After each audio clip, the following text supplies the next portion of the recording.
ಯಾರೋ ನೀನು ಹಾದಿಯಲ್ಲಿ ಹೋಗುವ ನಾರಿಗೆ ಕಣ್ಮಣಿ ಅಂತ ಕೂಗ್ತಾ ಇದೆಯಲ್ಲ, ಯಾರೋ ನೀನು ಪರಪುರುಷ? ಏಕೆ ಏಕೆ ಪರಪುರುಷರೆಂದು ಭಾವಿಸುತ್ತಿರುವ ಹೆಣ್ಣೆ? ಪರಪುರುಷರೆಂದು ಭಾವಿಸಿದರೆ ತಪ್ಪಾಗದು ಈ ತಂಪಾದ ವಾತಾವರಣದಲ್ಲಿ.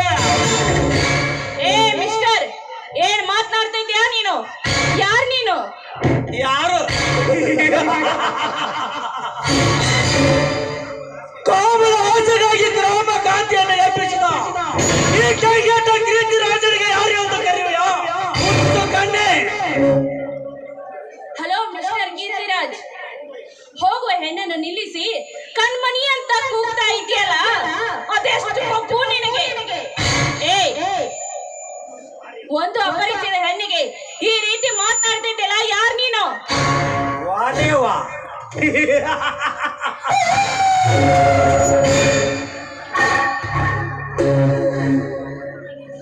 ಎಂತ ನೀತಿ ನುಡಿಗಳನ್ನು ಆಡುತ್ತಿರುವೆ ನಾರಿ. ಈ ಕೀರ್ತಿ ರಾಜನಿಗೆ ಕಣ್ಣು ಬಿದ್ದ ಹಣ್ಣು ಪರಿಚಿತರಾದರೇನು ಅಪಪರಿಚಿತರಾದರೇನು ಹಣ್ಣು ತಿಂದು ತೃಪ್ತಿ ಪಟ್ಟಂತೆ ಹಣ್ಣಿನಂತಿರುವ ಈ ನಿನ್ನ ಮೈಯನ್ನು ಸವರಿ ಮೈಸುಕರನ್ನು ಮಲಗಿಸುವುದೇ ಈ ಕೀರ್ತಿ ರಾಜನ ಕಾರ್ಯ. Look mister Keerthiraj, it is too much. ಒಳ್ಳೆ ರೀತಿಯಿಂದ ನಡೆಯುವ ಒಂದು ಹೆಣ್ಣಿಗೆ ಈ ರೀತಿ ಕರೆದರೆ ಸುಖ ಕೊಡುತ್ತಾಳೆ ಎಂದು ತಿಳಿದುಕೊಂಡ್ರೆ ಅದು ನಿನ್ನ ಮೂರ್ಖತನ. ಮೂರ್ಖತನ?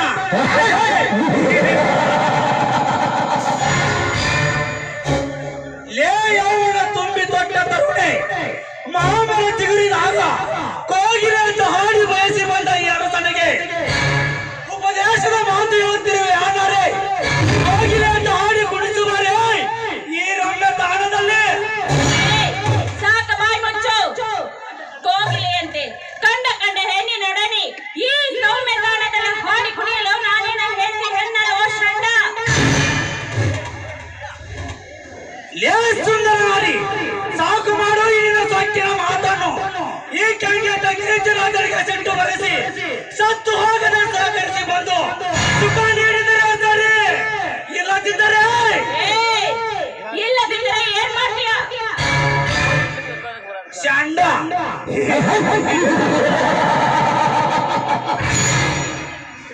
ಲೇ ಷಂಡನೆಂದು ಸೊಕ್ಕಿನಿಂದ ನುಡಿಯುವ ಸುಂದರ ನಾರಿ, ನಿನ್ನಂತ ಸುಂದರ ಹೆಣ್ಣೆನ್ನು ಸುಖದ ಸವಿಯನ್ನು ಸವಿಯುವುದೇ ಈ ಕೀರ್ತಿ ರಾಜನ ಕಾರ್ಯ. ಕಾಮ ತುಂಬಿದ ಕತ್ತೆ, ಒಳ್ಳೆ